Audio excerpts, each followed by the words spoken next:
दुर्गादेवी इंद्रजीत जगदाळे नगराध्यक्ष पदाची अधिकृत उमेदवार उपस्थित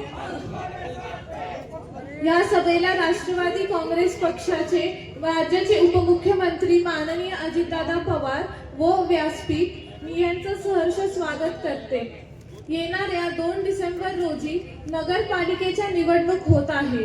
गेल्या 15 दिवस झाले मी दौंडच्या विविध भागांमध्ये फिरत आहे, लोकांशी संवाद साधत आहे, तेव्हा प्रकर्षाने जाणून येते की दौंडकरांना पिण्याच्या पाण्याची खूप मोठी समस्या आहे, घनकचऱ्याची समस्या आहे, ड्रेनेज लाईन नीट प्लॅन केलेली नाही, स्त्री पुरुषांसाठी शौचालय नाही, शहरातील अनेक भागांमध्ये योग्य रस्ते नसल्याने अपुरी स्ट्रीट लाईटची व्यवस्था अशा अनेक समस्यांमुळे नागरिक त्रस्त आहेत। म्हणूनच दादा आम्ही निर्णय घेतला आहे की दौंड शहराला सर्व मूलभूत सुविधा उपलब्ध करून देणे हेच आमचे पहिले आणि सर्वात महत्त्वाचे प्राधान्य असेल आणि हे सर्व कामे प्राथमिकपणे वेगाने आणि दर्जेदार पद्धतीने करण्यासाठी आम्हाला आपल्या मार्गदर्शनाची आणि मदतीची आवश्यकता आहे।